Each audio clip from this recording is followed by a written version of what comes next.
Antarctica মহাদেশের পাখিদের মধ্যে অত্যন্ত জীবাণুযুক্ত অ্যাভিয়ান ফ্লুর সন্ধান পেয়েছেন চিলির গবেষকরা।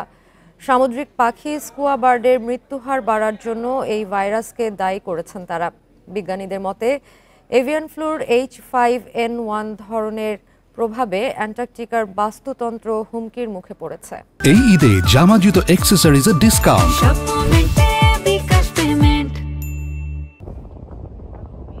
সমুদ্রের জলদস্যু খ্যাত স্কোয়া বার্ডের মৃত্যুহার বাড়ার কারণ জানতে সম্প্রতি অ্যান্টার্কটিকায় একটি গবেষণা পরিচালনা করে চিলির গবেষকরা।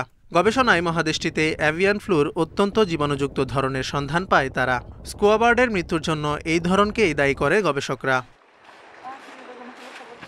চিলির পন্টিফিকাল ক্যাথলিক ইউনিভার্সিটি এবং মিলেনিয়াম বেস ইনস্টিটিউট যৌথভাবে গবেষণাটি পরিচালনা করে। গবেষকদের মতে অ্যাভিয়ান ফ্লুর H5N1 ধরন অ্যান্টার্কটিকা জুড়ে প্রভাব বিস্তার করছে। অ্যান্টার্কটিকায় এই ভাইরাস শনাক্ত হওয়ার পর গবেষণার সাথে সংশ্লিষ্ট আমাদের সবার মধ্যে যথেষ্ট উদ্বেগ তৈরি হয়েছে, কারণ এটি জীববৈচিত্র্যের জন্য হুমকি স্বরূপ। এটি কেবল সামুদ্রিক পাখিই নয়, বরং স্তন্যপায়ী প্রাণীদেরও প্রভাবিত করে।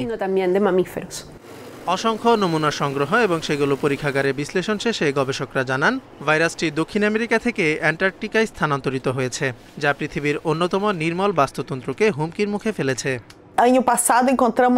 গত বছর আমরা প্রথম কেস শনাক্ত করি, কিন্তু কোনো মৃত্যুর হার লক্ষ্য করিনি। এই বছর পাখির প্রজনন মৌসুমে আমরা মৃত্যুর হার লক্ষ্য করেছি, প্রধানত স্কুয়া বার্ডে।